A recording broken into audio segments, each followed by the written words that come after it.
year is 1914.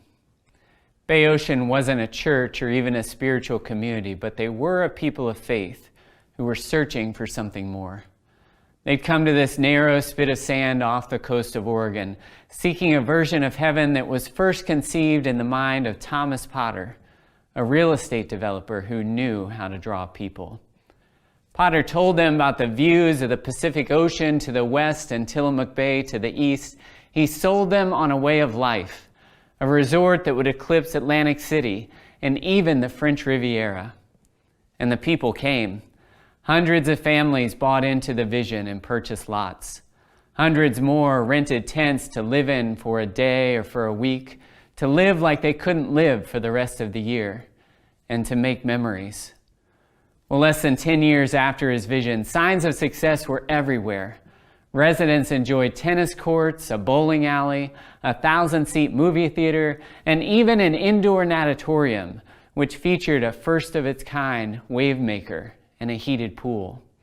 And every Wednesday and Saturday, couples danced the sunset as they took in the beauty of the ocean, ribboned in pink and peach and orange. And the band played into the night as the waves shimmered in the moonlight and then crashed against the sand. Well, the problem was overlooked at first, which is understandable since the residents were too busy dancing to notice such a thing as the sea swallowing the sand. The Army Corps of Engineers said they could help. In order to calm the waters and change the current, they'd need to build 2 jetties, and it would cost a lot, but the government was willing to split the cost with the people. So the developers and the residents, the year-rounders and the summer folk, talked it over and wrung their hands and decided to build just 1 jetty and to see how that went. And so they did. And the band played on. Every Wednesday and Saturday, the couples twirled and the kids played in the sand. Less and less of it now since the 1 jetty had been built. The current changed, but the ocean seemed angered by the half measure, the 1 jetty instead of 2, and it started coming aggressively for Bay Ocean. But the band played on. Every Wednesday and Saturday, the couples twirled and the kids picked up pieces of the first house that fell into the sea. Eventually, the people started to panic and argued about who was to blame and debated about what should be done. What was once a disturbance had grown into a full-blown disaster. But the band played on. Every Wednesday and Saturday, the couples twirled as they could, while the ocean took the natatorium, the real waves sweeping away the man-made ones. And just 20 years later, the ocean turned the peninsula into an island without a tent, without a house, and without even a single resident. And finally, the band played no more. Well, in many ways, Bay Ocean became what its leaders had hoped. It was a place where people could escape life's problems, where they could focus on enjoyment, merriment, and memory-making. It was consumerism at its best. Unfortunately, cultures marked by consumerism are unable to differentiate between disturbance and disaster, between what's undesirable and what's unacceptable. As long as people feel like things are okay, then the band plays on, and decisive action is avoided. While the tide swallowed the beach, dances continue to be held twice a week. The story of Bay Ocean holds many lessons for the church. The American church as we know it is dying. It is being swallowed by the tides of consumerism, and the erosion has been steady for a while now.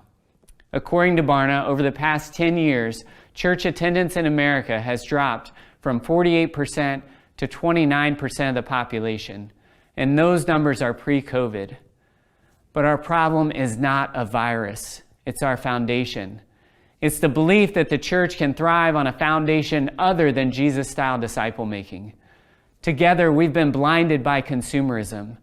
We've believed that 1 jetty solutions such as better worship, better programs, and better preaching are a better way to make disciples than what Jesus modeled. We've lost our way. So what can be done? Embracing a 2 jetty solution isn't easy. It costs a lot and demands even more. Any church who wants to make disciple-making their core mission must build a foundation based on Jesus' example. There's a lot that can be said about this, but I'm excited to share with you a proven and effective process for turning the tide and making disciple-making the core mission of the church. The process starts with a disciple-making leader. In order for a church to have disciple-making as its core mission, the pastor must have disciple-making as his core mission. He can't just celebrate it, delegate it, or automate it. He has to demonstrate it. If the pastor doesn't personally and relationally make disciples, then there's little hope of it ever spreading to others. But when a pastor is the visible example of what he hopes others will become, it's powerful. Yet we know that for many pastors, becoming a disciple maker is a great challenge. Most have simply never had any training in disciple making. But the lack of training and experience aren't the only obstacles. Many must also overcome past hurts, personality preferences, and low emotional reserves in order to become a disciple maker. Others must shift paradigms from seeing themselves primarily as a shepherd to seeing themselves primarily as a trainer of disciples. Many pastors need help in the process. The truth is, there's no substitute for a living example. And when a pastor has someone to model what it looks like to disciple others, they're able to learn much more quickly. When they're on their own, however, most simply don't make it, not because of obstacles, but because of well-worn paths to lesser goals. It's worth the effort, though. God has called us to live great things, not simply to speak about them. Pastors who become relational disciple makers are surprised by how fun it is. My team and I are used to having front row seats as pastors discover a vibrance they'd never known before. Even pastors who are nearing the end of their careers are amazed to see God transform lives and raise up new disciple makers through Jesus-style disciple making. It starts with one. It always starts with one. And when the fire is white hot, pastors tell us they will make disciples long after they retire. They will make disciples until the day they die. But a disciple-making leader alone isn't enough to establish disciple-making as the core mission of the church. The second step in the process is to form a core team of disciple makers. I'm talking here about a team, not a group. And that's a big difference. Groups are common in our consumeristic culture. Churches are full of them. Consumers join groups, programs, and events to meet their own needs. But a team happens when individuals join together to pursue a purpose greater than themselves. In fact, teams cannot fulfill their mission without one another. I've recently published an ebook with discipleship.org that's a deep dive into how to build a core team of disciple makers. CORE is an acronym which stands for Common Vision, Owned Individually, Relationally Resilient, and Endurance to the End. A core team wasn't my idea, though. It was Jesus's. He stepped away from the crowds in order to pour into the few. Each of the 12 disciples were on a journey of becoming like Jesus, but together they were a team committed to the mission of Jesus. The result was a team that couldn't be moved off of its mission, and it endured to the end. Jesus' team is the reason we know about him today. Imagine what would have happened if he'd only focused on the masses. Well, in churches, a core team helps the disciple-making leader maintain clarity of the vision, especially when distractions or disaster threaten the church's direction. Establishing the core team isn't easy. Download the free ebook, The Foundation of a Disciple-Making Culture, to learn how you can develop such a team. Finally, no church is able to develop a team of disciple makers without having disciple-making metrics. Simply put, we measure what matters. Disciple-making requires measurement that's different from bodies, bucks, and baptisms. If we only measure those traditional metrics, then we will never really know whether our disciple-making efforts are effective. Disciple-making metrics maintain the integrity of the vision. They help ensure that the mission is lived out, not just talked about. They are how disciple-making leaders measure where the rubber meets the road. In addition to traditional metrics, churches should track those baptized over the course of 5 years. After year 1, how many are still in the church, and how many are being discipled? After 3 years, add the question, how many of those are discipling others? After 5 years, add the question, how many are in church leadership? These questions will help your church better understand how well you are reaching the lost and growing them to maturity. More broadly, measure how many disciple-making chains of 3 or more generations emerge in your church year over year. This metric helps you discern whether you are making disciple makers or just disciples who don't make others. After all, no church can be satisfied with dead-end discipling. Finally, help the congregation develop measurable missional habits. These practices are to be done outside the church, such as serving someone, having a gospel conversation, or eating with a non-Christian each week. Metrics matter, but don't forget the first 2 steps in the process are a disciple-making leader and a core team of disciple makers. When we combine those with disciple-making metrics, disciple-making can become the core mission of your church. In closing, the true story of Bay Ocean confirms that hindsight is 20/20 and that insight follows experience. Imagine how differently Bay Ocean's leaders would have responded if they'd known that just building 1 jetty would make the problem worse, but building 2 would have solved it. When it comes to disciple making in the church, Navigators Church Ministries brings the benefit of our experience to you. Our team is spread across the nation and walks alongside over 1,000 church leaders each year to help them establish disciple making as the core mission of their church. What we do is simple yet powerful. We help pastors become relational disciple makers. We help churches form a core team of disciple making. And finally, we help them establish effective disciple making metrics.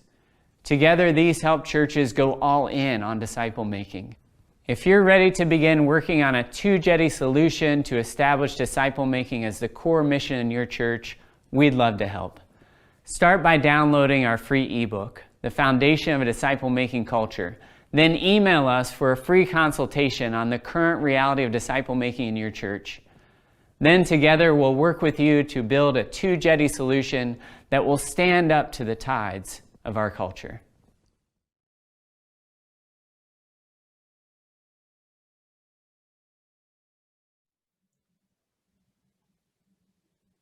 Welcome, everybody. My name is Bobby Harrington, and I have the privilege of being the point leader for discipleship.org. I'd like to welcome you all here today for this Christmas and holiday season. In fact, you'll notice I have a picture behind me from my hometown where I live. Franklin, Tennessee is essentially a suburb of Nashville. And a year ago, my family was downtown and we took this picture and I thought, this is a great picture. It's the Dickens Christmas that we have here every year. So you'll notice that behind me. Unfortunately, we can't have it this year because of COVID-19. I'm really pleased to have Justin Gravitt with us. Justin, I just have a tremendous respect and affection for Justin and the work that he does with Navigator Church Ministries. And I'm so glad that you had the opportunity to hear Justin in his TED-style talk that we just went through. So Justin's with me. Justin, you want to bring greetings? Wave at everybody. Hello, good to see you guys. Good to be with you, Bobby.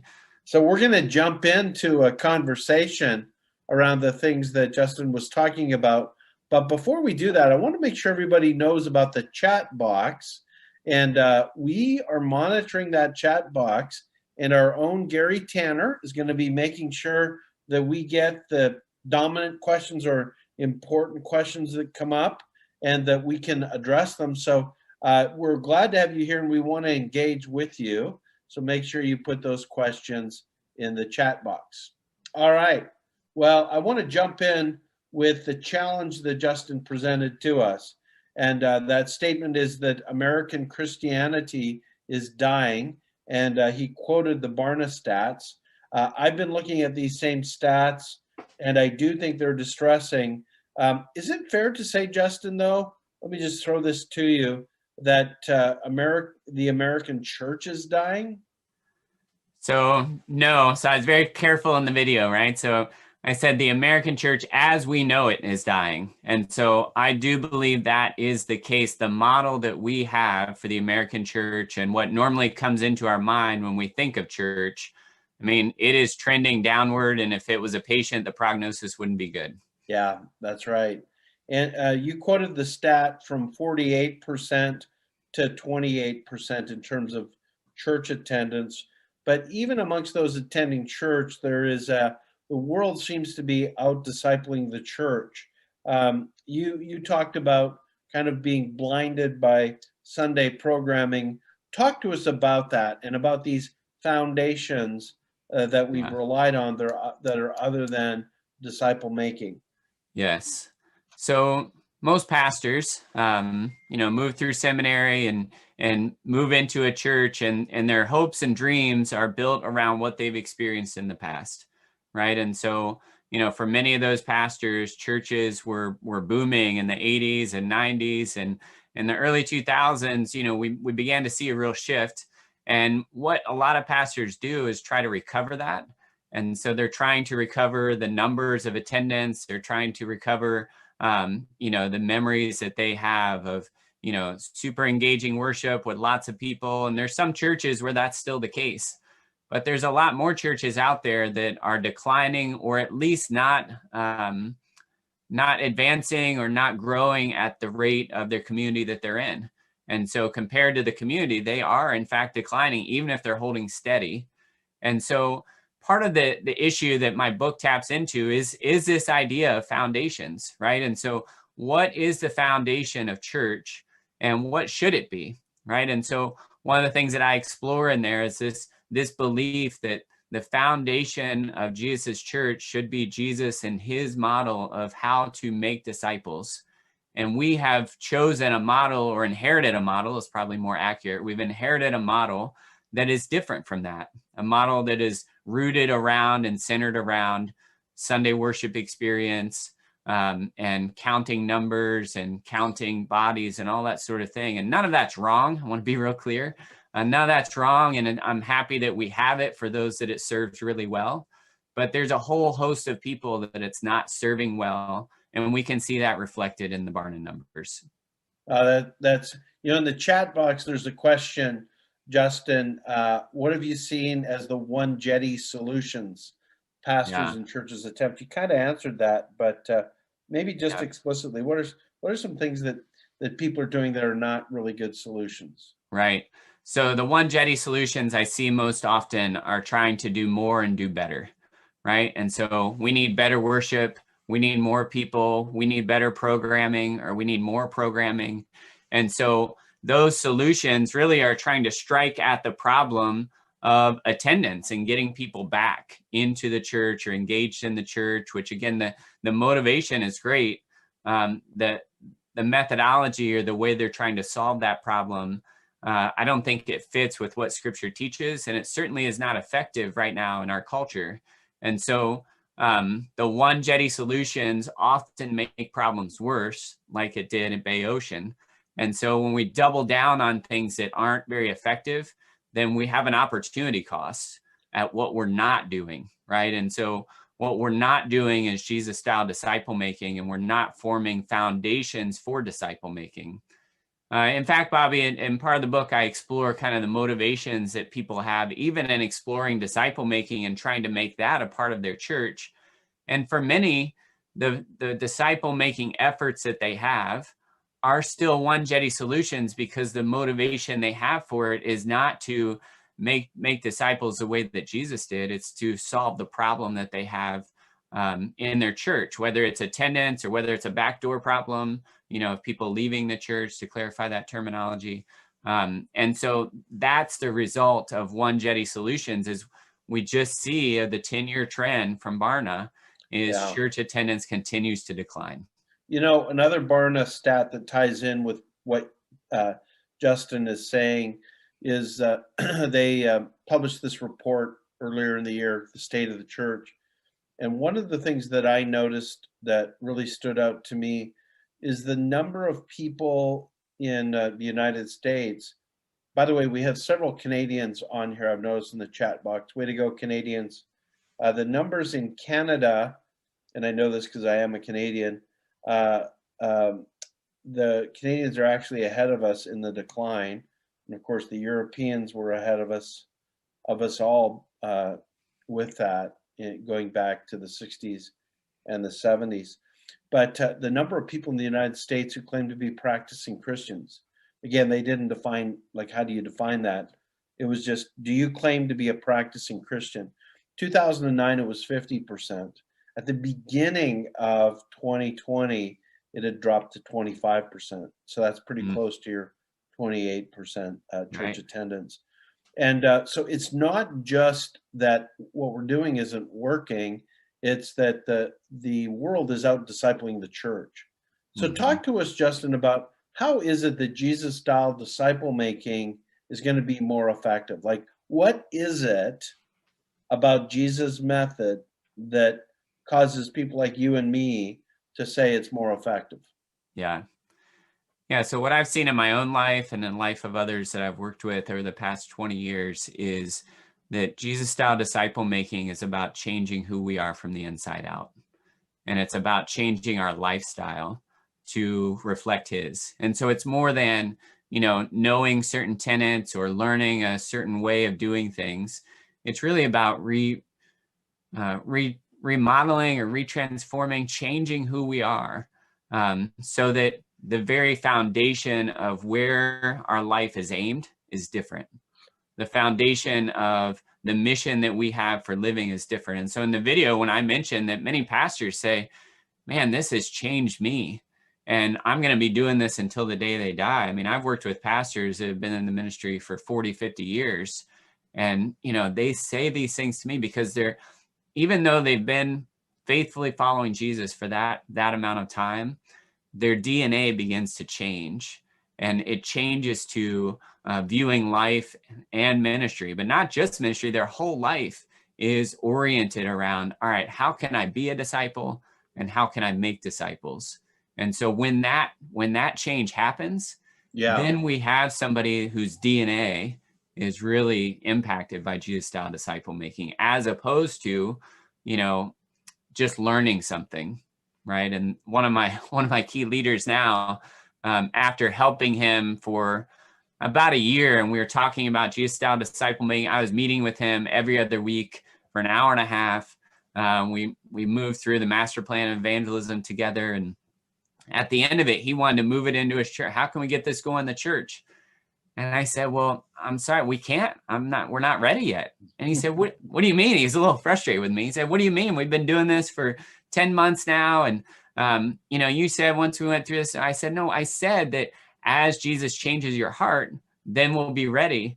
And I said, this is a hard conversation, but I see that you understand it up here, but I'm not sure I've seen much change here. And I said, is that fair? And he reflected and he said, yeah, I think it is. And so we kept at it for about 3 more months, and then the Spirit did make that change. And now he's been getting after it ever since. Yeah, that's good. By the way, Walter, we are going to go through the 4 core ideas that, or the acronym that Justin develops. Before we move on from this, in terms of Jesus' method, Snowbeard says, is Jesus' discipleship a New Testament phenomena, or does it have an Old Testament basis? Why don't you tackle that, and I'll help you out afterwards. Great question. I don't mean that it didn't come out right. I want to say some things about that too. I need all the help I can get. So the Great Commission to me starts in Genesis, right? And so the first commandment that God gives to man is to be fruitful and multiply. Now, as we walk through Genesis, we see that people were fruitful and multiplied, but they didn't keep it spiritual and physical. So they did it physically, and then God was grieved. And I'm sure all of us on the call know Noah, the story of Noah, right? So God starts over, in a sense, with Abram, and he gives this promise to Abram that if Abram follows God, that he will make his descendants as numerous as the stars in the sky and the sand on the seashore. And a fun study to do is to trace that promise generationally from Abram all the way through the end of Genesis. And you will see 2 things. You'll see that God passes the promise to each child of promise. So Abraham, Isaac, Jacob, all the way through to Joseph. And then the human father confirms it to the son. And so it's fun to trace through. You can see pieces of that promise being carried all the way through the Old Testament. Jesus is a fulfillment of it and opens it up to people like me and probably most of us on this call that weren't, physically Jewish from that heritage. And in Galatians 3:29, it says, if you belong to Christ, then you are Abraham's seed and heirs according to the promise. And so that promise is the one that they're referring to. And so Jesus style disciple making was Jesus carrying that through and showing us how to do it. And then Paul picks it up, Peter picks it up, and it continues today. So Bobby, what would you add? No, again, I'm agreeing with you, and I wish I had worded that a little bit differently. But one of the things I feel very convicted about is Deuteronomy 6, which is called the Shema. And in the time of Jesus, Jewish people said it every day, and that goes like this: love the Lord your God with all your heart, with all your mind, with all your soul, with all your strength. This is Moses. These commandments that I give you today, teach them to your children. Talk about them when you walk along the road, when you lie down, and when you get up. Bind them as symbols on your hands, on your foreheads, and on the door frames of your houses. And really, this idea of talking about the commands of God when you lie down, when you get up, that is relational discipleship in Deuteronomy 6. And that actually is the best succinct description of the methodology that Jesus used. And I would argue that it is the core, most effective methodology today. It's life on life, helping people understand and assimilate truths and showing them how to live it out in the context of relationships where there's discussion. So, I just think that it's the reason we got to get back to it is there's nothing as effective as what Jesus did, but it's time consuming. It's time consuming. It involves a lot of love, which is why Jesus emphasized love and why the New Testament does.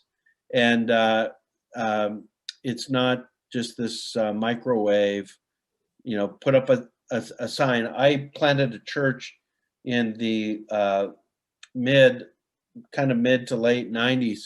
And back then, you would start a church with we called it the Big Bang model, because you did mail outs and,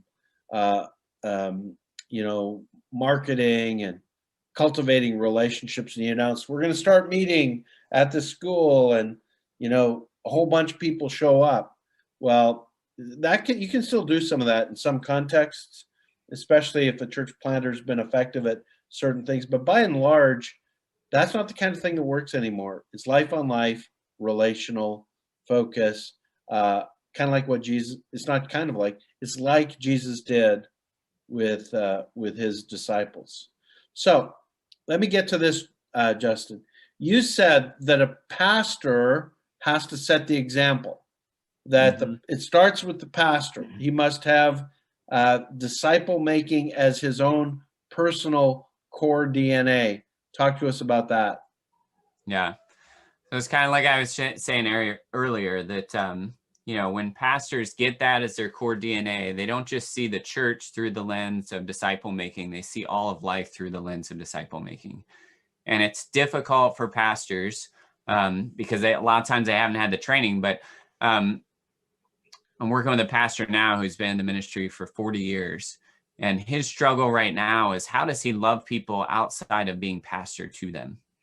And so we're talking about that because most of his engagement with people, not only in the church, but the time he has outside the church, is people relating to him as pastor, as opposed to relating to him as Phil. Let's say that's not his name, but and so when they don't relate to him just as a guy, it's hard for him to know, how do I love people that way? And if he doesn't get that, then how can he pass that on to others? And so really we have to start in the life of the pastor. And, another common challenge pastors face is being engaged with non-believers in a real way. And so one of the questions I'll often ask them is, when's the last time a non-Christian invited you to do something socially? And I ask that question because we can't manipulate that. right? So if I ask the question, when's the last time you talked to your non-Christian friend? Well, he could think of his neighbor that he talks, over the fence with, that his neighbor tries to avoid, right? But, gets caught up. And so that neighbor wouldn't call the pastor a friend.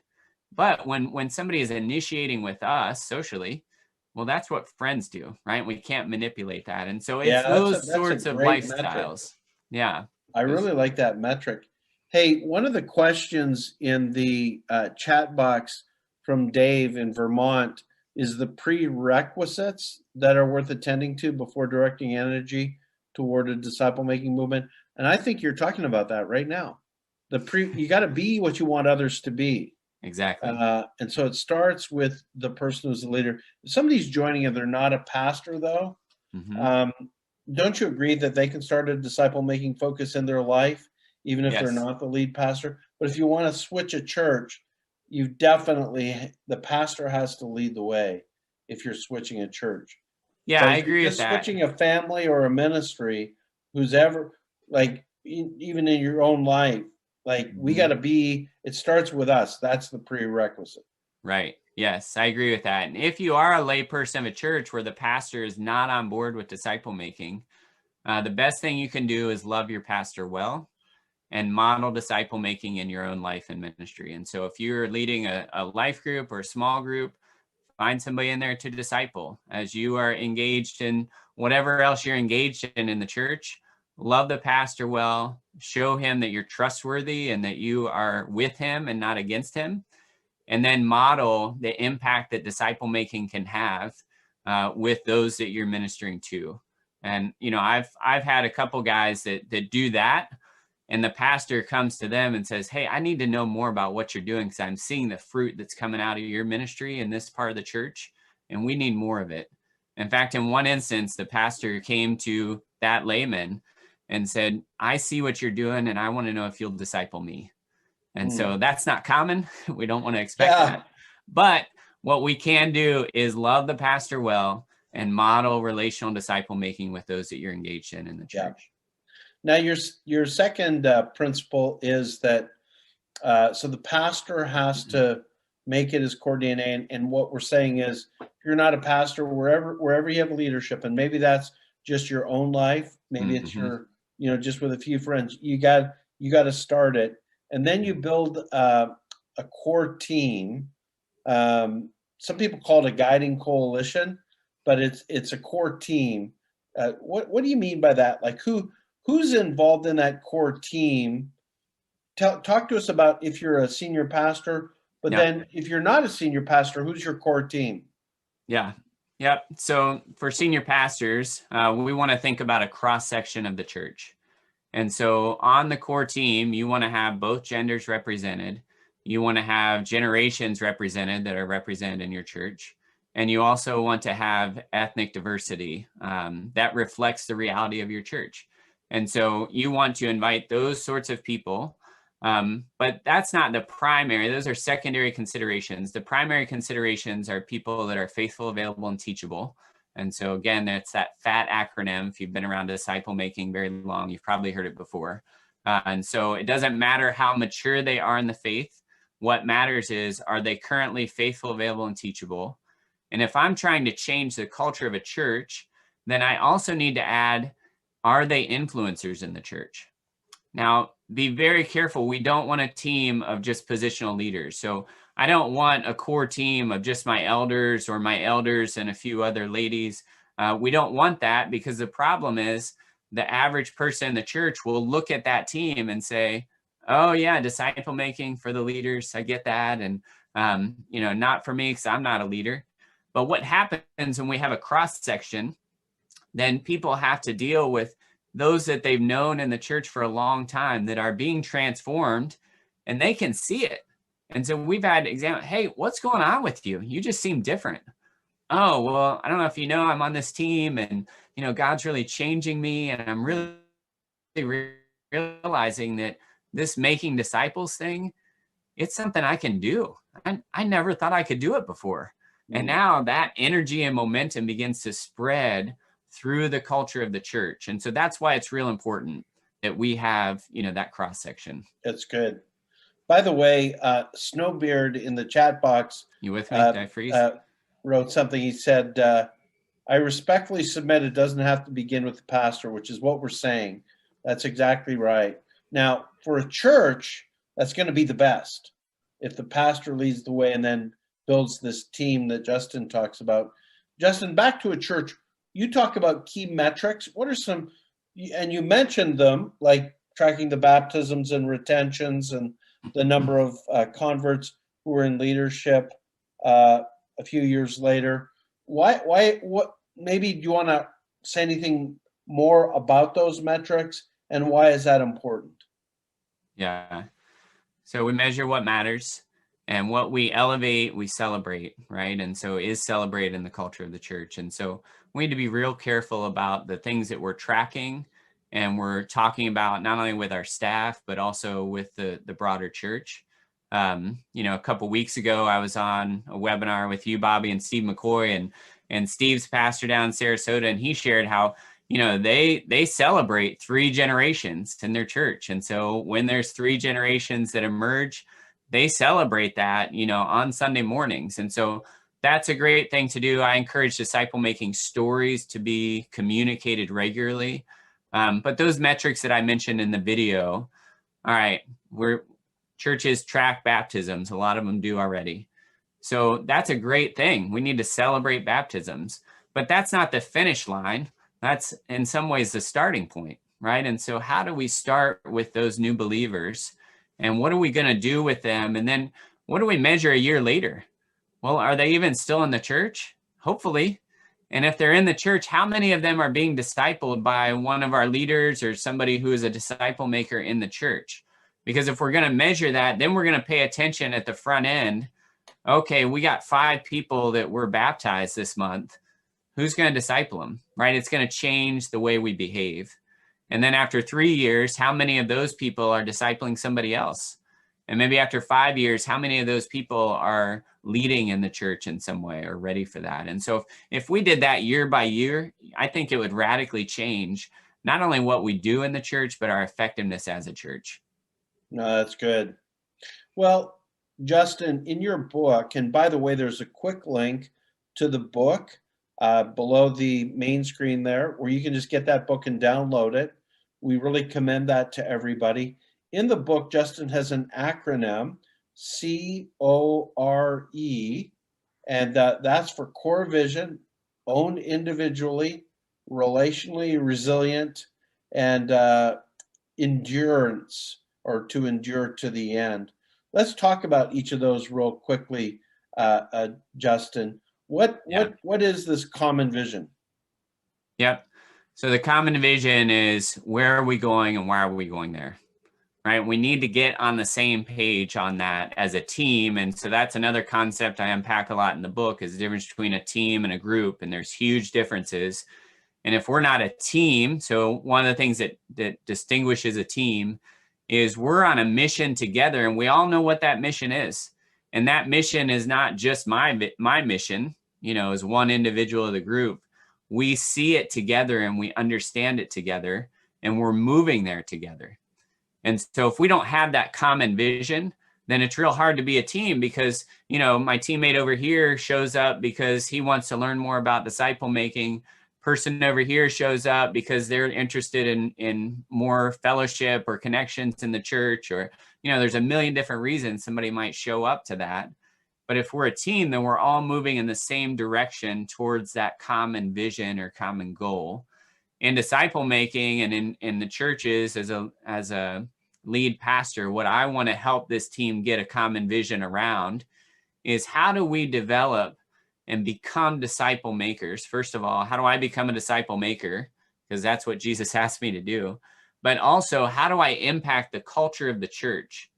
And what I want the core team to understand and to, have common vision around is, the culture we form in this team is the only thing we have to export to the broader culture of the church. And so if we want a culture of disciple making in the church, then we have to be real careful about what we're doing here and why we're doing it here as a team. So that's kind of common vision. The O is owned individually. A team is only as strong as its weakest link. And there are ways that as Americans, we relate to one another, and we relate politely and courteously, that you might think I'm really on board with what we're doing here as a team. And I'm not really on board. I'm on board to the degree that I respect the pastor and I want to support him, but I'm not going to be a disciple maker because, I really like to teach academic style classes in the church. And I believe that's what I need to do.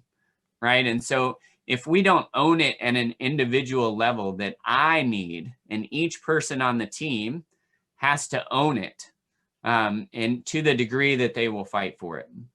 And so that's developing, developing that ownership. And the lead pastor has to help as the leader of the team, has to come alongside each one in a relational way outside those team meetings and say, hey, how's it going for you on here? Where are you struggling? And sometimes they're going to be struggling in the process, and the pastor will need to take an hour and have a conversation over the phone or over coffee or something, and kind of unpack those struggles that each person's having. So that's the C, the O, the R. You want to jump in? Let me keep going. No. Keep going. This is good. Okay. So the R then is relationally resilient. And so, the first part is they see the vision. Second part is they're moving towards it, relational ownership. And then the relationally resilient, what happens in team settings is a lot of times there'll be somebody that is lagging behind or, isn't doing what they need to be doing. They're engaging at a half level. And that's a real key point for pastors, is because what we generally want to do is just kind of, we start by encouraging, which is a good place to start. But then if it doesn't change, then we just kind of say, oh, well. But when we do that, that lowers the expectation, the level of the whole team. And so pastors and teams have to be willing to have hard conversations together and say, hey, you guys said that you wanted to be committed to this, but, I'm getting emails an hour before saying, hey, pastor, sorry, I'm not going to make it. And which it could be okay. It could be a great reason. But as a team, we don't know why you're not here. And so can we respect each other enough to say, and the pastor to ask the hard question, hey, where were you? I know you couldn't make it. What happened? Oh, well, I decided to go to a game with my buddy. Okay. Well, maybe that's a great reason if your buddy's a non-Christian, but you already have a commitment here. And so can you honor the team enough to at least say, hey, guys, my non-Christian friend invited me to a game. I want to be respectful of you guys and the commitment we have. How do you think I should handle that? And then the team can handle it together, right? But when we just say, yeah, I'm out, then that doesn't communicate that. And so relationally resilient is a willingness to move in and to have those hard conversations with the people on the team. And the people on the team sometimes have to have them with each other. And so some of it's conflict resolution, but often I say, and disciple making moves right through the valley of our weakness. And so whatever our weakness is, we're probably going to be confronted with it as a disciple maker. And we have to be willing to support each other as we go through that. And so when teams are relationally resilient, they move through those hard things together, and they come out on the other side a lot stronger. Finally, endure to the end. So in these teams, what happens is towards the end, people have changed a lot. They've been moving outside of what they know and what they normally do. And they get kind of worn down and tired before the process has ended. And they want to go back to what it was before. And the pastor at that moment is normally really excited and feels like things are really going well. And so it's interesting. What happens is the pastor feels like things are awesome. The team members are like, oh man, I'm not sure I can do this anymore. I've tried it and I'm just not sure it's working. I think the pastor might've been wrong about me, or I think I'm just not suited for this sort of thing. And they're thinking about quitting. And so the pastor has to come in and really understand that they have to help these team members even more at this point in the process than ever before. And so together, the team picks each other up, the pastor leads in that, and they endure to the end until that transformation process feels like they're through it, right? That when they think about going back, they don't want to go back anymore. Yeah. Right. And so that's the endure to the end. And And unfortunately, I've seen teams that move through the first three really well, and then the pastor and they don't encourage one another well, and it just kind of falls apart. And it's a sad thing because they've come so far. But yeah, that's the core of teams. Justin, as you described this process, by the way, I just commend you for the outline that you've given. Just so everybody knows, it's also consistent with what has been learned about organizational change. There's a famous book called Leading Change, and Justin's laid out a process with the mind of Christ and around disciple making that follows each of those elements. Justin, one of the questions we've got in the chat box, and I see this question often, and it's somebody describing a situation where that's not happening. This change process, it's not happening, and they're frustrated because they don't think it can happen in their church. Here's the question from guest 8981. The issue I have experienced is that you are leading a disciple-making team and the church is not supportive. It is counterproductive to invite people to attend the church. This leads to the thought of going with a home church model. Thoughts? I struggle with that. And I empathize with it at the same time, right? So when we want something and are convinced of something so much, it's easy to get frustrated with people around us that feel like they're in the way of that. But, the church is important to Christ's heart, and it should be important to ours, right? And so as we engage with the church, we have to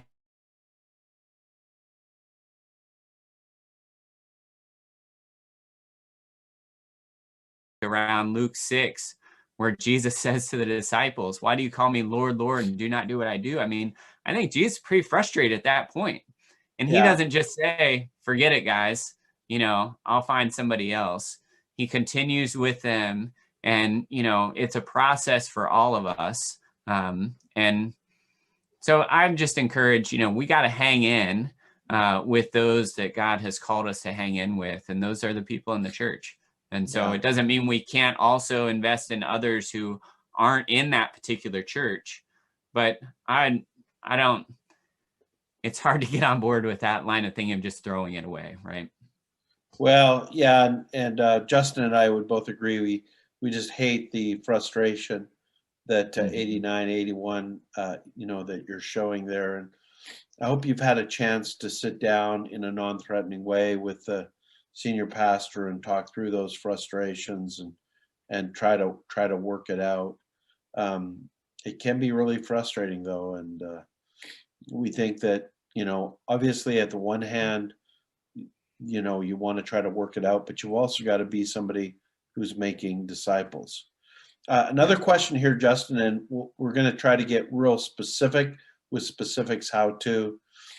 For a pastor seeking to own their own need to learn and live into discipleship or disciple making, where would you point them as a starting point? Books, practices? In other words, somebody's just wanting to start this off. So let me throw that to you, Justin. And yeah, so I'm assuming the question is from somebody who's currently a disciple. So they have a relationship with Jesus already and are walking with him and want to learn more about disciple making. So if that's the case, the master plan of evangelism is kind of the gold standard on a principled level. Yeah, by the way, we have the that book summarized in a free ebook on discipleship.org. It's called Revisiting the Master Plan, where Robert Coleman talks about that just as a free resource there. I'm sorry, keep going, Justin. Yeah, that's great. The other one I use a lot is The Alongsider by Bill Mowry. Yeah. It's a tremendous resource. It's a little bit workbooky, but the questions are insightful and not just the kind that crank a blanks is what I like to call them, right? There's only one obvious answer and you got to fill it in. But that is a great resource to help you with kind of the skills of disciple making. And so that's one I've used a lot. And for pastors, the one that discipleship.org just partnered with him publications on disciple making culture. which is more of a cultural look, but it also has enough notes in there around what it means to be a disciple-making leader that could really be helpful for you. Yeah, I recommend that book. I would also recommend just kind of a biblical basis, David Young's book, King Jesus and the Beauty of Obedience-Based Discipleship, which is basically an exposition of Matthew 28:18 through 20. Well, Let me Justin, add one more, Bobby. yeah, Organic Discipling by McCollum, I think it is. It's probably, if you're a everyday disciple maker or even a pastor, as far as in a disciple making relationship, it gets really detailed and really helpful. There's a review of that on my website, justingravitt.com, if you want to check that out too. But okay, so let's get real specific with some how-tos. What are some things that you'd start off with specific how-tos, Justin? yeah, so again, selection, right? When you pick your team, you want to go through the things I already mentioned. But when you invite, you want to emphasize the commitment, not the opportunity, right? So what you recruit them to is what you recruit them for. And so if you recruited them to something that's really going to help them, they're walking in thinking that. If you're recruiting them to something that you need their help in, because you're trying to develop disciple making in the church, then they're going to come as a servant. We emphasize the high commitment when we invite. And for people that are like, well, I don't know, I'm already doing so much. A lot of pastors will say, well, I'd really like you to consider making this the primary thing that you do. And if you need to step back from some of the other things you're doing in the church, then I want to help you figure out how to do that. And that shows the priority. Another common question I get is, how big should this team be? And the way I walk through that question with pastors is, the team needs to be somewhere between 4 and 12 people. And the determining factor is, how many people are you able to have a 10-minute conversation with once a month, right? Because what I want each pastor to do is, at least once a month, I need you to check in with each member of your team outside of your team meeting. And I need you to just say, hey, how's it going for you on this team? Are you struggling? Are you encouraged? You know, what do you think of how it's going? And most of the time, most people on the team are going to be doing fine. But frequently, there will be someone on the team that is struggling with something. And then you need to have the time available to open up to them and say, well, I'm really sorry you're going through this, or I understand that tension. Why don't we sit down sometime in the next week or so and kind of have a bigger conversation about that? And so for some pastors, they have the time and availability to do that with 10 people, 12 people. If they have a co-leader alongside them, another disciple maker, again, need to be modeling it first, with them on the team, then they can split up and say, hey, why don't you take this 5 and check in? I'll check in with this 5. And it moves that way. So that's really how we determine size for these teams. Then the other question I get a lot is, well, what are we doing? What are we doing on this team? And that's a curriculum content question. In the hands of a disciple maker, they can use pretty much any quality curriculum and get to where you want to go. Hey, Justin, let me just jump in there because in the chat box, guest 7934 asked to talk about the difference between having classes with good content and making disciples, and that's what you're talking about. So explain that just a little bit more. Yeah. So again, classes are going to be an educational framework. If we have common vision together, then we know why we're here. And we're here to become disciple makers. And we're here to help establish a culture of a team that we're going to export to the greater, the church culture at large, which then will impact the culture outside the church, right? That's the vision. And so our framework is oriented around obedience, like you talked about. So whatever curriculum we're using, we want to be talking about, okay, well, so how are you going to apply what we talked about? How are you going to apply that in your life? And so, you know, again, lots of curriculums can get the job done. I use most frequently the Alongsider, and that's very discussion oriented. And my goal in the Times is not to cover the chapter, it's to have a conversation about the concepts that the chapter brings up. And so once we have a conversation about the concepts, we need to turn it back to ourselves and say, well, how are we doing with that? And so, you know, in some of the chapters, it's basic stuff like prayer, or spending time in the Word. Everybody's thought about it a million times, but we want to get honest in our team and say, well, let's just share what our prayer life looks like week to week. And you can't really tell me that you're praying all the time. I want to know more detail than that.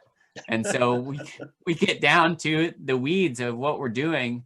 And then we ask, okay, well, what is the Spirit telling you that you need to do anything differently in light of our conversation, in light of what the chapters talked about? How do you need to respond to what the Holy Spirit's saying? And then we set a measurable goal that we communicate to one another, and then we can help keep each other accountable on. And we do that for every step through the process. And so early on in the process, it's about helping the team become disciple makers. Later on, it shifts to helping them help somebody else become a disciple and a disciple maker. But we want to be oriented around application and obedience in this team. So it isn't just a classroom academic thing, because I think Christians, we don't need to know anymore. We need to apply what we know. That's good. That's very good.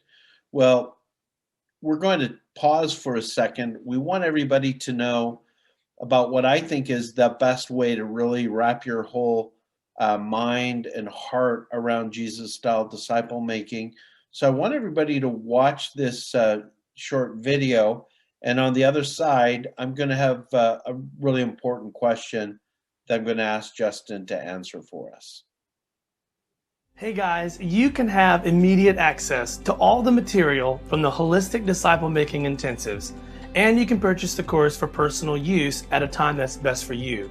It's called our Holistic Disciple Making Masterclass and Certification. And with it, you get access to all the in-depth discussions in video and in written form, online assessments, and you get discipleship.org's certification. So for more information, please click the tab below.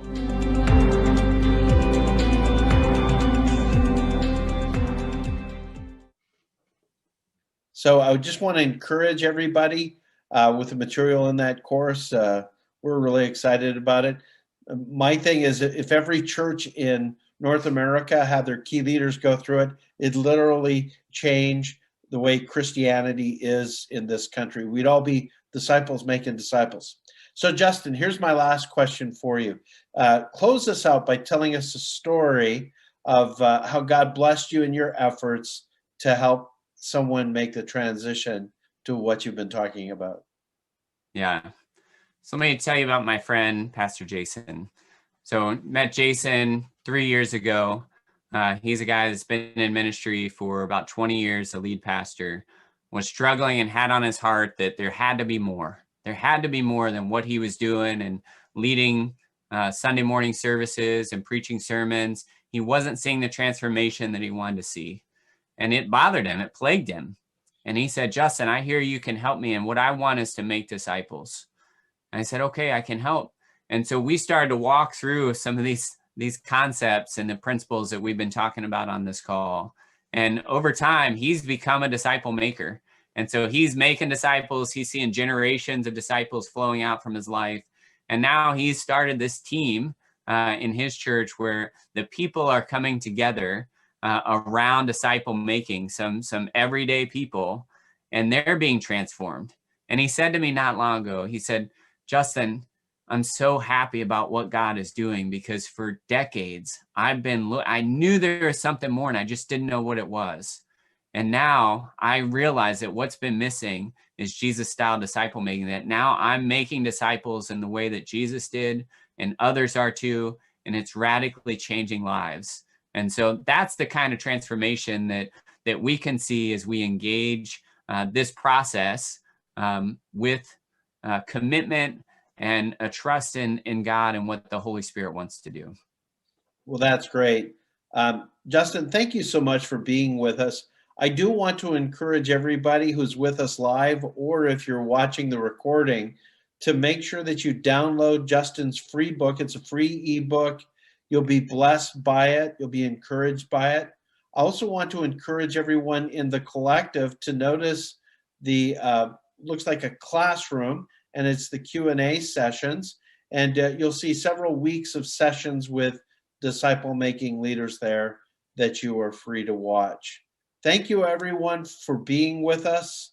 And since this is being recorded in the holiday season, we pray God's blessings on you for Christmas and New Year. Thank you, everyone.